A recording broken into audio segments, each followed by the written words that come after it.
The whirring of makeshift engines is the soundtrack of life in these mines.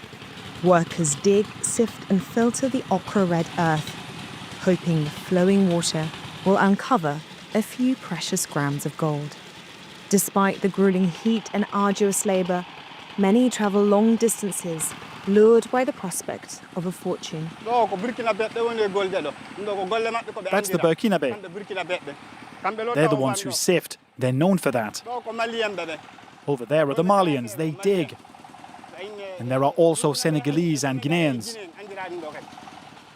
Around 200 people work in these artisanal mines, known locally as Jura. Mamadou left his wife and children in Guinea 2 years ago to live and work on site.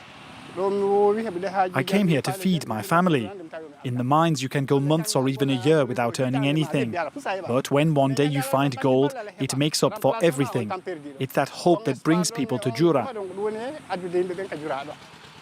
Across Senegal's Kédougou region, sites have multiplied in recent years. Over 100 mines now attract thousands of workers. And they are not the only ones that have followed the gleam of gold. Tonight, Officer Faye and his team are on their way to Bantako, one of the biggest gold mining villages in the region. For several weeks, the team, part of the police division specialized in combating human trafficking, has been working with a local informant to investigate a Nigerian madam, allegedly forcing several young women into prostitution. It's very difficult to detect cases of trafficking. The victims don't report it. The population doesn't cooperate. Hence the importance of these informants. After an hour on the road, the team arrives at the given location. According to intel from their informant, a madam and trafficked women should be inside. No one talk, please. Now, police.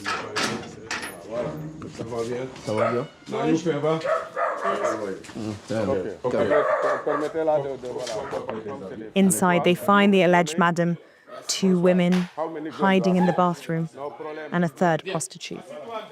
All Nigerian nationals. The police also discover forged papers, the sign of involvement by known local criminal networks. These cards are made by other members of the criminal networks as they pass through Cotonou. Then when they arrive in Senegal, they get these consular cards. The landlord and the woman suspected of trafficking are arrested, and the search continues. Okay, continue la perquisition. With the aim of finding concrete evidence to support the case.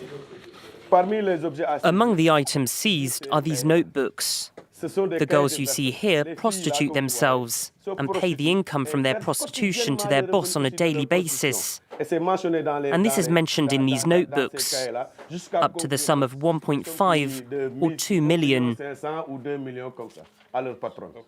The cost of the trip leaves the girls with a debt of 2,500 to 3,000 euros. A huge sum in a region where the price for sex is often as low as 5 euros. To pay back this debt, the young women describe how they were forced to prostitute themselves in this shelter, a few hundred meters from the house. They usually lie on a cloth or a makeshift mattress.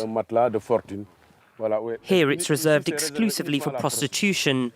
This case is one of many incidents of trafficking. According to a study by the University of Georgia's Center on Human Trafficking Research and Outreach, 1 in 5 prostitutes in the Kédougou region become victims of sex trafficking.